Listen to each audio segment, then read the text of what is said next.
Yeah, hey, hi, how are you? Been a while, I know, once again. But yeah, I know, you likely looked at the thumbnail and thought, what do we got to fix?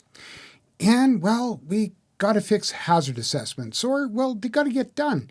And I know every time the safety guy or the safety gal mentions hazard assessments, they hear things like, But I've got work to do. or, yeah, like, I'm sorry, I actually have real work to do. Or I'm busy, or time is money. Well, yes, time is money, but so are workplace injuries and disability or debilitating injuries and fatalities. They're money too. And to be honest, hazard assessments aren't being done. And let's look at what I'm talking about here. Let's just have a quick look here. So we'll start with this, and this is pretty simple. I just did a quick Google search, and you know what? Honestly, it came up with a lot of instances where hazard assessments weren't done, and what's the word I'm looking for? Fines were done, and things were levied, and penalties were incurred. So realistically, and let's look at this one. He failed to conduct the required hazard assessment prior to allowing workers in the hole. Confined space entry. Bad thing. So obviously you need to do a hazard assessment. But okay, fair enough. I understand. Let's look at another one. And so, failed to conduct a hazard assessment at the work area and failed to identify a pressure hazard. So once again, no hazard assessment. And just another one. Failed to conduct a hazard assessment and develop written procedures based on that hazard assessment. And if you're not doing a hazard assessment, then guess what? You're not going to be able to create a plan. It's really that simple. And, honestly, it doesn't take too much to figure this out. It honestly doesn't. I picked those and I grabbed them, and you know what? They're only 2 or 3 years old. But here's something more alarming. Let's look at this again here. And what we're looking at is this one is just recent, beginning of the year 2024 from Northern British Columbia, and where the officer reviewed the paperwork for a job and found that there was incomplete risk assessments that contained errors and omissions. And this was the third violation. Number 3, like you kind of think 1 strike, 2 strike, well, need I say more? Or here's another one. There was no plan to control exposure, and this was concrete cutting, so no respirable silica and crystalline silica is running around the air, and so there's no plan to control the exposure. And of course, when you get right down to it, no plan can be created unless the hazard assessment is done first. Now, I know you're thinking to yourself, Kevin, what's all this about? Like, why are we going into this? And so here's my thought on this.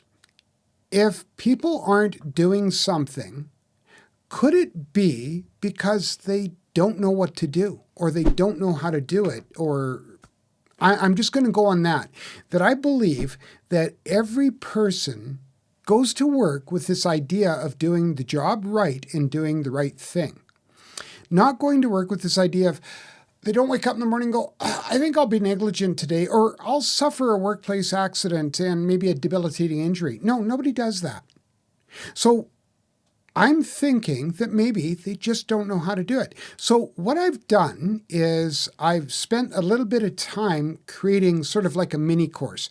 I'm going to have this process that I'm going to replace all of my old hazard identification, assessment, and control videos, well, most of them, with, because let's be serious, they were kind of cringy anyway. They were when I first started out.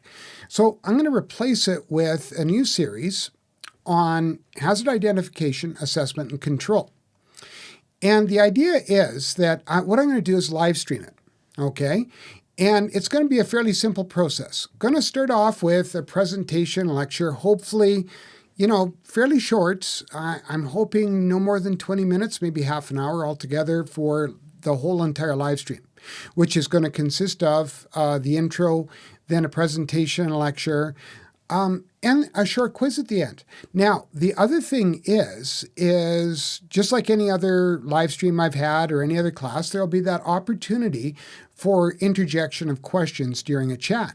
So people will be able to come in and ask questions during the chat, put them into the chat during the presentation. I'll stop and ask and answer them and so forth. Also, though, any comment questions will be answered in subsequent episodes. Now, I know you're likely thinking, Kevin, a quiz, a test? How are we going to do this online? Well, let's look at a sample question. And if you want, you know what? You can fire in your answer right in the comment right away or not. It's totally up to you. But so what type of hazard would customer intimidation be?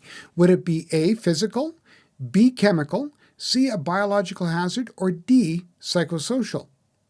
Give you a bit of time to think on it for a sec, and then the answer. It's psychosocial. Okay? And so, and I've said before in many videos that if people aren't identifying a hazard correctly, then you know what? They won't be selecting the appropriate controls or implementing the appropriate controls. It's really not that difficult when you get right down to it, but like I'm saying, it's quite possible that people just don't know how to do the process. So that's why I'm going to run this. Now, fairly simple. It's going to be over Thursdays. I'm going to do it Thursday evenings because I have a job. And the very first session is going to be what's a hazard and why should you care? Or why you should care. Now, I know the next question is likely going to be fairly simple, is who's it for? And to be honest, it's for anyone that's interested, but realistically, if you're just starting out in safety or you've just been voluntold you're going to be doing safety, or you're in the midst of a health and safety certificate program and you want to learn more about it, by all means, it's for you. Or you're just an old safety hand and you want to have the opportunity to log on and have a tete-a-tete or ask questions and meeting of the minds, so to speak. But if you're coming for a meeting of the minds with me, you're looking in the wrong place. But the whole idea is just an opportunity for some free training, for want of a better term. Now, realistically, when you get right down to it, it's not that difficult. It's not that big a process. However, just like any of my other live streams, to be able to enter into the chat, you have to subscribe. So in case you weren't noticing, when YouTube, they invented a new thing or implemented a new thing, when you say the word subscribe for the first time, the little subscribe button lights up down there. I don't know if it did it or not, so I'm sorry. But what you need to do is click that subscribe button and then you can enter into the chat. If not, by all means, the comments are still open. And just like I said before, what I will do is answer comments at the beginning of each new stream. So I know you're likely going to ask, when is this going to happen? Well, let me get out my handy dandy calendar here, because everything tends to run into the other these days. I've had a busy couple of months. And that's the truth. I'm not making excuses. I've just had a busy couple of months. So I was hoping to start it like tomorrow, but then I discovered it's Easter the following week, and I'm going to be wanting to have some family time, etc. So what we're going to do, we meaning me, I don't have any we really, is April 4th, I'm going to start this session, and it's going to run over 7 or 8 weeks, depending on how many sessions I've got. So far, I've got 6 in the queue right now that have already been done, and I've been developing a couple more because I want to talk about the idea of an informal hazard assessment, a site-specific, or sometimes called a field-level hazard assessment, the regular formal job hazard assessment, and which is a positional one, and then, of course, the different types of hazard assessments you might run into. We'll have some interactive points where I'll actually be filling out a hazard assessment for a make-believe occupation. And we'll be working through some things like that. And like I said, there'll be a quiz at the end of each video. So I hope to see you April 4th.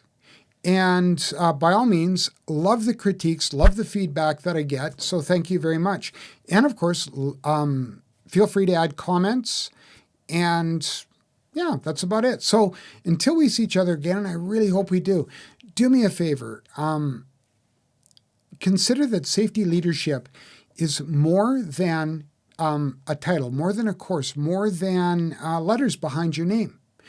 It actually is being or doing the right thing at the right time when nobody's watching, saying the right things regardless of who might listen and take it in. Okay? Leading by example, provoking safety. Okay?